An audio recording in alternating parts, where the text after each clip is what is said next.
Hi folks.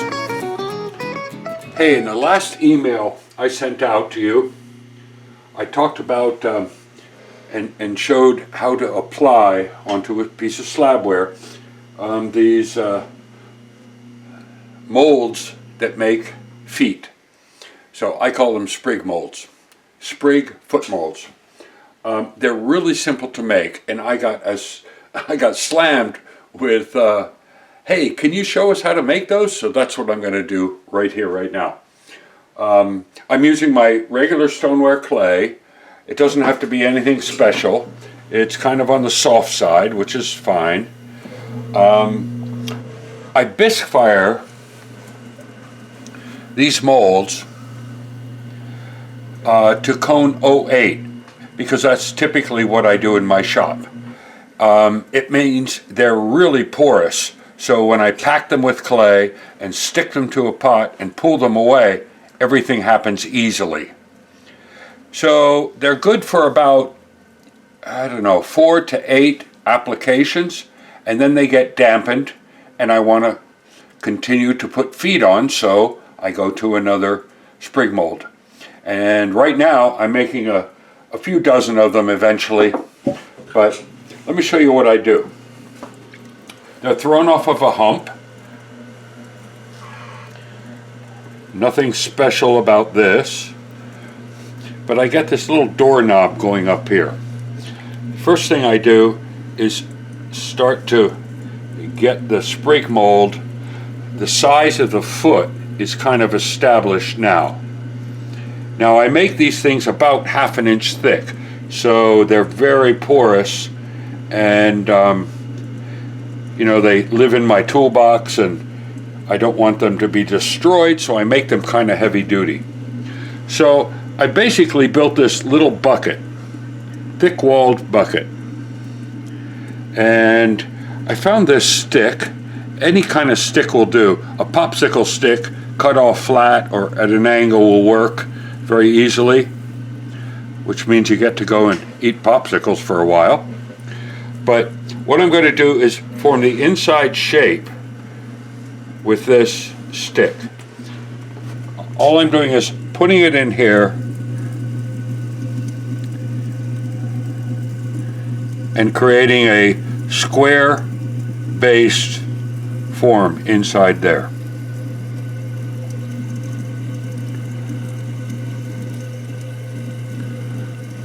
Now the inside wall of this little pot here, or bucket, you can make steps, you can make swirls in the wall. I'm not going to worry about the bottom too much, but here's what it looks like if I make steps. Now when I press clay into that, of course, the clay is going to show the steps. So we're going to clean that up, and I use a piece of our foam sponges that you can find online at vangilderpottery.com. I cut it into a narrower piece so I don't have to battle getting a fat piece of sponge into there, the inside, and cleaned up. Next step is to clean up this rim. One can use a wire or maybe a needle tool.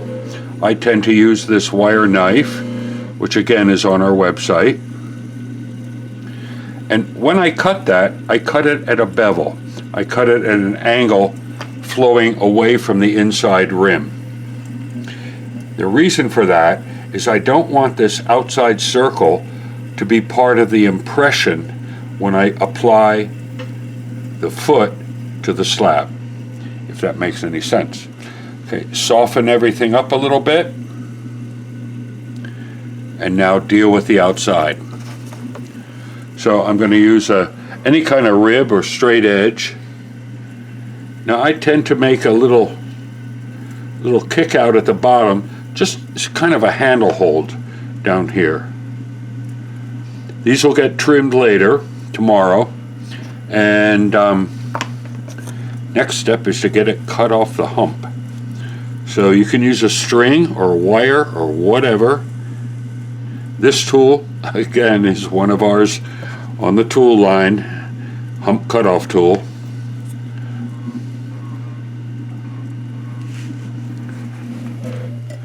what that string does, it cuts the pot off very level.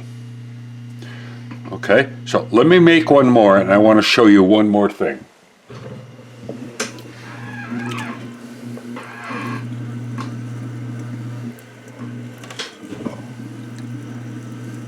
So get my doorknob organized.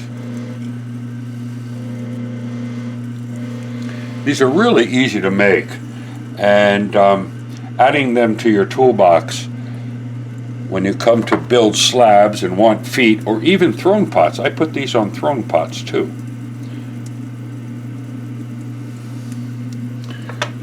So there's my rough up.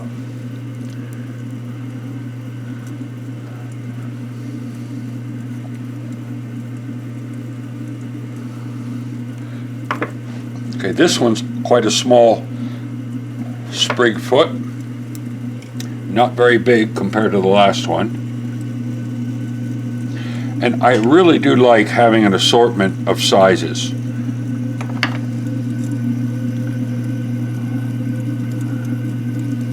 I don't want any sharp edges, so I soften them with a sponge. Now let's clean up the outside here. Actually, even though I would like this small one, I want to show you something. So I'm going to enlarge this just a bit. I'm going to push down and push out.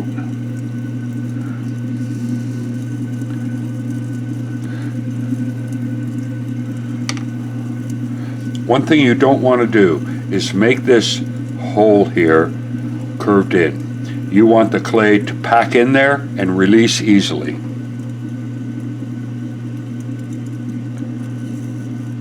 So no overhang.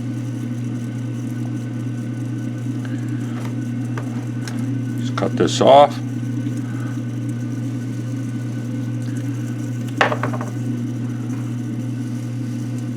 You know, I use that wire knife you just saw me use.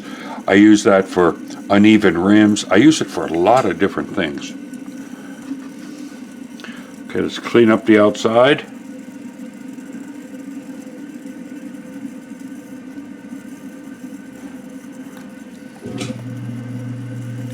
And create a little bit of a handle down here.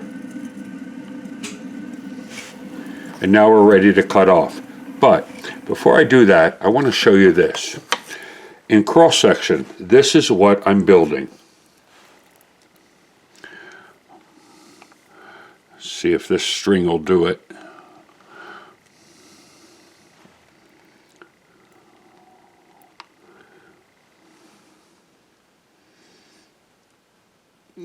Come on.